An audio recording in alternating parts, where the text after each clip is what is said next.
Салям алейкум, доброго вечора. Прямий ефір телеканалу АТР продовжує програма «Ахшам». Мене звати Аліна Блохіна. Я рада представити вам гостя цієї ефірної години. Це Сергій Щербина, головний редактор видання РБК Україна. Пане Сергію, доброго вечора. Добрий вечір. Власне, розпочнемо ми із такого. Солом'янський райсуд Києва не задовольнив клопотання спеціалізованої антикорупційної прокуратури про відсторонення від посади мера Одеси Геннадія Труханова.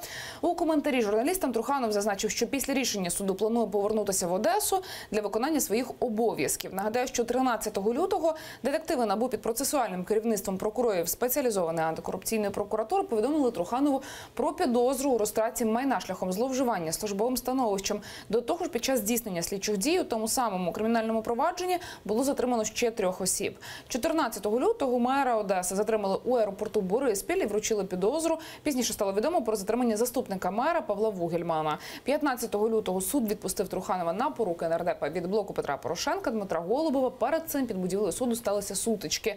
Ну а 22 лютого суд щодо відсторонення Труханова перенесли через зламаний мікрофон, а 26-го апеляційний суд Києва залишив без змін запобіжний захід у вигляді взяття на поруки нардепом від БПП Дмитром Голубовим пана Труханова. Власне, з цього розпочинаємо нашу розмову. Пане Сергію, чому, як гадаєте, суд таке рішення ухвалив не відсторонювати від посади мера Одеси? Скажем так, насколько я понимаю, в этом деле есть две составляющие. Первое, недаром ведь Труханов вернулся в Украину. Мы абсолютно четко знаем, что он был за рубежом, и когда стало известно вручение ему заочным подозрения, он вернулся в Украину для того, чтобы его получить. Очевидно, Труханов понимает, что с формальной юридической точки зрения у него есть неплохие шансы отбиться от обвинений со стороны правоохранительных органов. Подчеркиваю, с формальной юридической стороны дела мы все знаем, как работает украинское законодательство. Мы все понимаем, что Уголовно-процессуальный кодекс, Уголовный кодекс и все прочие законодательные акты Украины позволяют делать много интересных вещей в кавычках. Видимо, Труханов понимает, что каким-то образом он в состоянии этот вопрос, говоря на жаргоне, для себя разрулить. Вторая составляющая – это то, что ему, судя по всему, будет оказано содействие со стороны власти. Ведь Труханов является мэром крупного и очень важного города Одессы. Скоро будут выборы, президентские, парламентские, неважно в какой очередности они произойдут, но выборы будут, и действующей власти было бы хорошо иметь, скажем так, человека, который будет лоялен с той точки зрения, что если ему оказать содействие, сделать ему одолжение. То есть вот человеку уже сделали одолжение, значит, он каким-то образом должен делать ответное одолжение. Поэтому с точки зрения выборов, с точки зрения обеспечения результатов в Одессе, я думаю, что Труханову будет оказана лояльність центральної власті.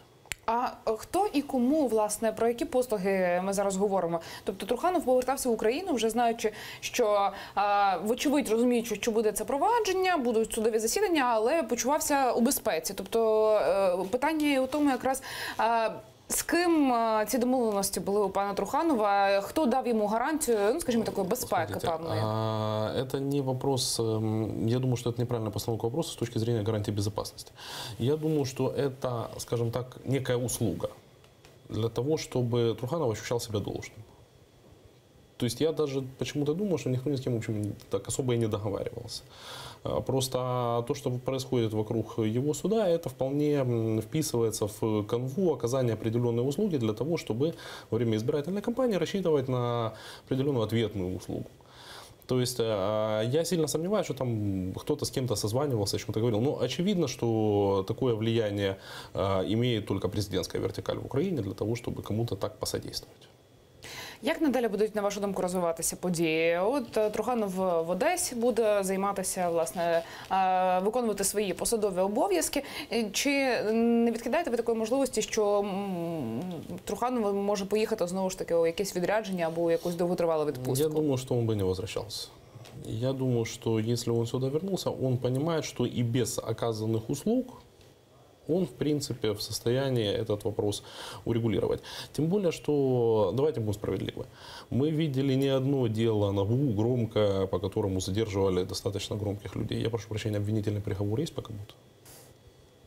Я, конечно, понимаю аргумент со стороны Национального антикоррупционного бюро о том, что у нас прогнившая судебная система. Ну, такой очень общий аргумент. Наверное, он имеет право на жизнь. Но я думаю, что если уж совсем ни одно дело не доводится до конца, так может и с делами что-то не так.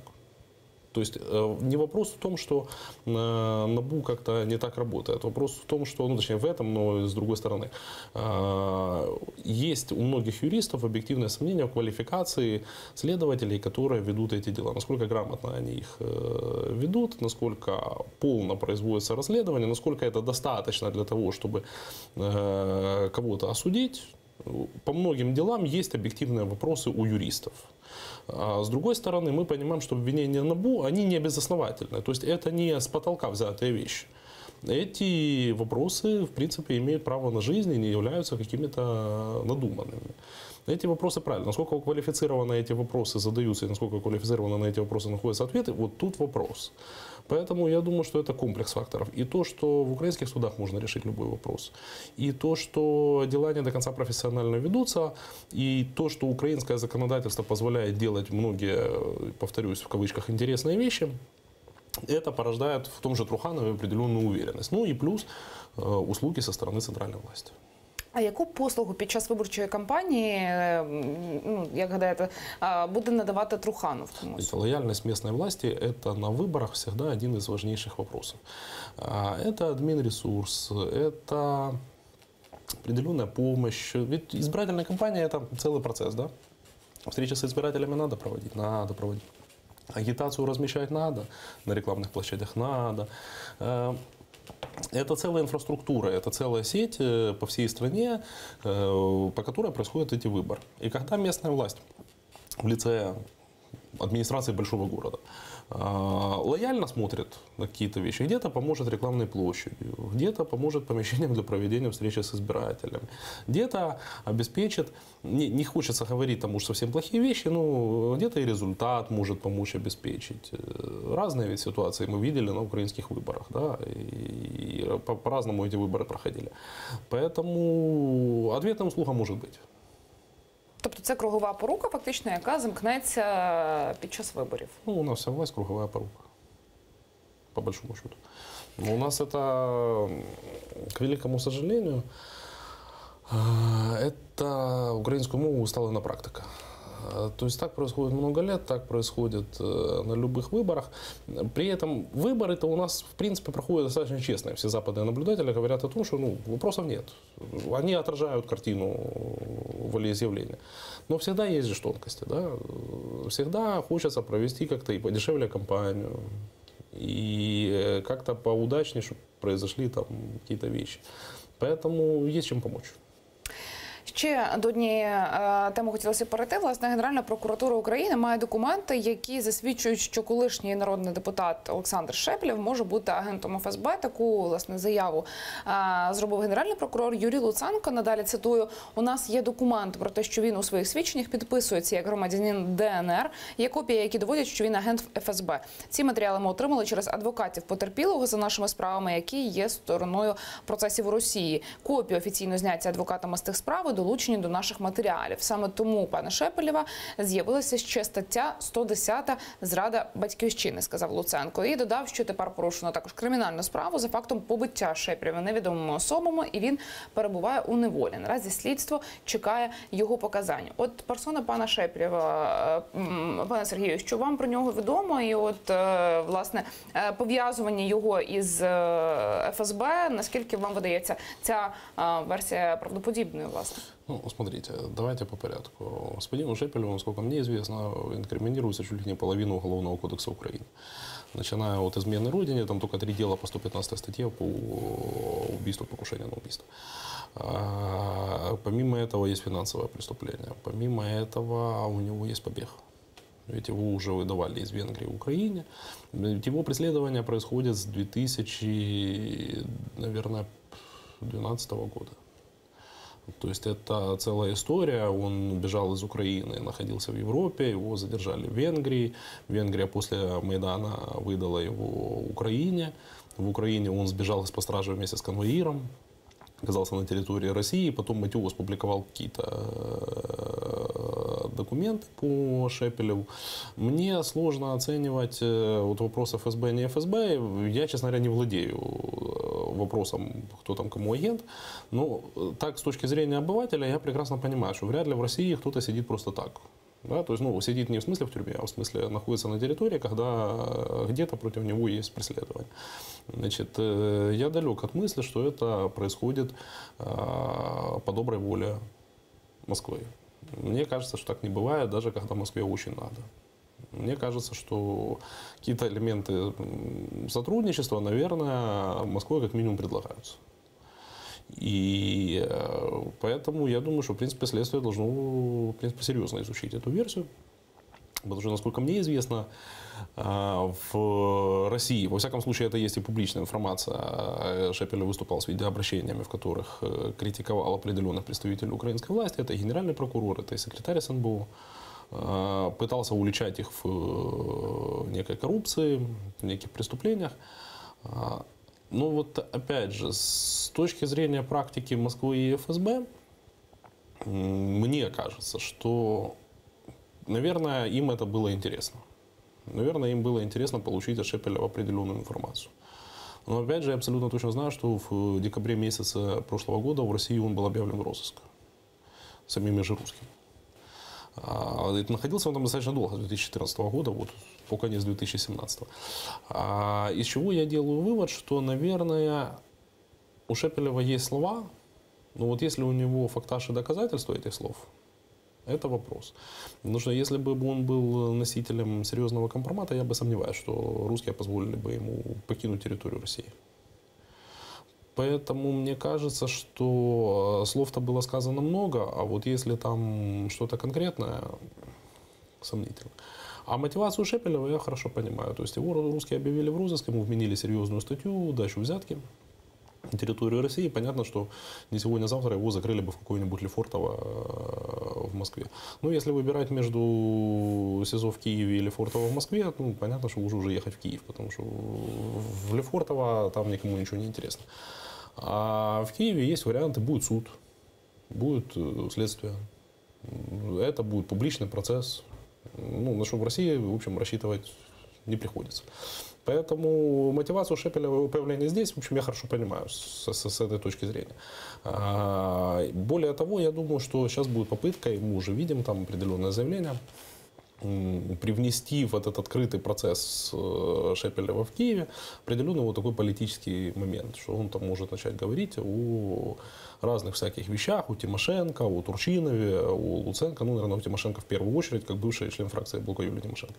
Но, опять же, слов-то может быть сказано много, вопрос только в том, есть ли этим словам доказательства. На этот вопрос у меня ответа нет.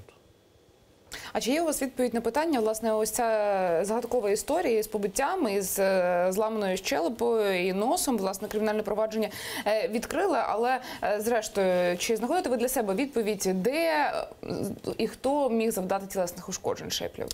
Источники РБК Украина говорят о том, что Шепелев был, когда приехал из России, каким-то образом, находился дома у бывшего депутата от БЮТ Григина Арутюнова. Где именно его задержали, к сожалению, мне неизвестно.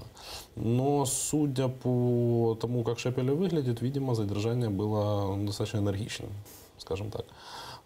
Кто там кому нанес побои, я так понимаю, что это будет вопрос отдельного следствия, потому что тот же генеральный прокурор, Шепелев обвиняет военную прокуратуру в этом, генеральный прокурор говорит о том, что у военной прокуратуры нет оперативного подразделения, которое просто физически могло это сделать. Поэтому этот вопрос будет расследоваться, но так по общей атмосфере я понимаю, что, наверное, было, в общем, интересное задержание. Судя по всьому. Чи може пан Шепелев, на вашу думку, якимось чином вдарити, скажімо, по репутації або по персоні Юлії Тимошенко? Словами может. Я повторюсь, я далек от мысли, что это будет иметь какие-то формальные юридические последствия. Сказано может быть много.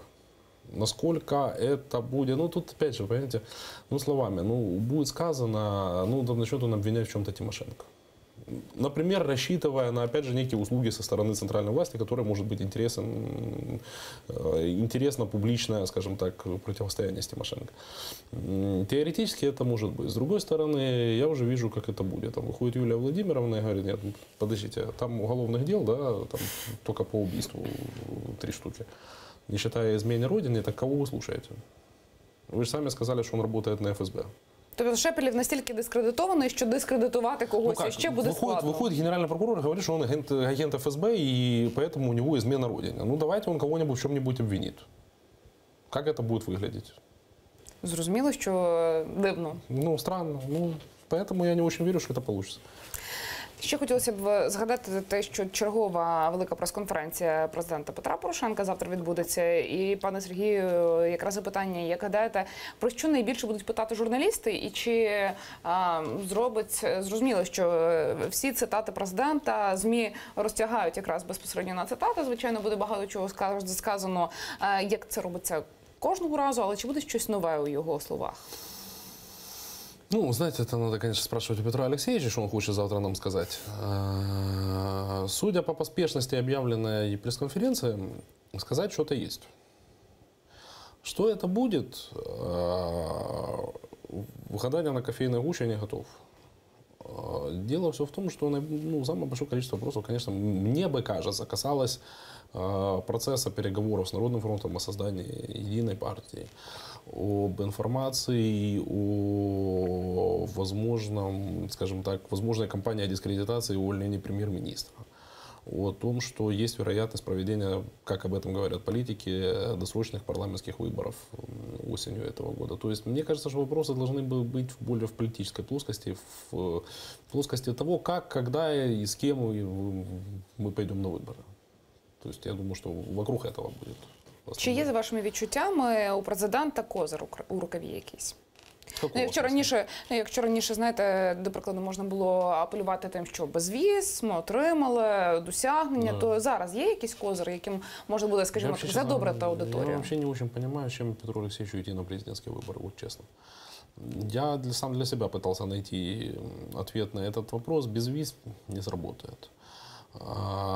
Социальные стандарты, какие социальные стандарты? Тем более, что эта тема больше премьера, чем президента. Успехи на международной арене. Успехи на международной арене будут, если будет, например, миротворческая миссия на Донбассе. Пока не видно. Да. То есть вот вопрос Донбасса будет самый острый в этом отношении. То есть вот что президент будет продавать, в кавычках, избирателю, для меня пока большой вопрос. Я не нахожу на него ответа, не вижу эффективной темы для похода на выборы. Ну, как следствие, я не вижу козырей. Ви вже згадали про виборчі процеси, безпосередньо не тільки той, на який ми чекаємо у 2019 році. Дуже багато зараз говорять про можливість, власне, дочасних виборів. Чому? Раніше так само ці розмови були, потім затихла ця тема, все чекаємо до 2019-го, кожен вибудовує там свою лінію, об'єднання, роз'єднання, політичні групи і таке інше. Чому зараз знову заговорили? Смотрите, в первую очередь, мне кажется, что это элемент торга в переговорах с Народным фронтом о создании единой политической силы. Все понимают рейтинг Народного фронта, который сейчас там ниже статистической погрешности. Петр Алексеевич тоже прекрасно понимает, что он так пугает, скажем так, Народный фронт досрочными парламентскими выборами в том отношении, что они останутся без власти и за бортом всего процесса. Я сейчас подразумеваю Арсения Петровича Яценюка, Арсена Борисовича Авакова и так далее. Со своей стороны Народный фронт тоже пугает Петра Алексеевича. Да? Неоднократно со стороны этой политической силы были сигналы о том, что, мол, если мы не объединимся, то тогда мы тут все вместе выставимся на президентские выборы. То есть, например, пойдет Владимир Гройсман, который сейчас лоялен Народному фронту. Например, пойдет Арсений Петрович. Тот же, там еще кто-нибудь. А навіщо Народному фронту два кандидаты? Не все будут. Это, скажем, это переговорная позиция. Они будут работать в одном электоральном поле, и рейтинг они будут откусывать у Петра Алексеевича. То есть, грубо говоря, Народный фронт там еще с лета прошлого года рассказывает историю, что, смотрите, Петр Алексеевич, мы вам можем испортить всю обедню. с президентскими выборами. А сейчас Петр Алексеевич говорит, да, ну хорошо, давайте тогда пойдем на досрочные парламентские выборы. То есть я бы это рассматривал с точки зрения торга и какого-то такого шантажа в процессе объединения партий. А с другой стороны, есть и рациональное зерно в этом, какого свойства. Если эти политические силы договариваются о том, что они делают какой-то объединенный проект, последующие плановые выборы, да, перед этим они должны поддержать Петра Алексеевича в качестве единого кандидата в президент. Потом пойти на выборы. Но там же будут определенные проценты и квоты. Да? Какой-то процент будет у блока Петра Порошенко, какой-то процент будет у Народного фронта, какой-то процент, наверное, будет у Владимира Гройсмана. А ведь есть еще и Виталий Кличко, который, между прочим, глава партии «Солидарность». Ви думаєте, що фігура Кличка буде потужною у цьому процесі? Я думаю о том, что это будет коммунальная квартира. В этой коммунальной квартире они начнут делить жилплощадь. Это неизбежно. И проблема будет заключаться в следующем. Вот есть определенный рейтинг, тренд нисходящий этого рейтинга. Он падает. Как Петр Алексеевич получит больше своих депутатов в парламенте? Когда он пойдет с партнерами в объединенной партии, наберет там условно там 15%, да? Или он пойдет без партнеров один, досрочно, сейчас наберет 10, но все свои. И весь список свой. Вот я думаю, что тут вот этими калькуляциями сейчас и занимается Укрсобанк. То чи будуть дочасні вибори? 50/50. Коли стане, що має відбутися і коли стане відомо з якоюсь перевагою процентною? По-любому решение по этому вопросу должно произойти где-то до лета. Потому что последний год полномочий парламента, его распустить нельзя по закону. А избирательная кампания 2 месяца, ну вот считайте, год полномочий это, по-моему, октябрь месяц, если я правильно помню, этого года. Но вот еще 2 месяца перед октябрем должна стартовать кампания. То есть ну, до лета надо определиться. Разговор этот может происходить еще очень долго. Чи бачите ви реальне об'єднання класичної зараз БПП і Народного фронту? Не верю я в это объединение, если честно.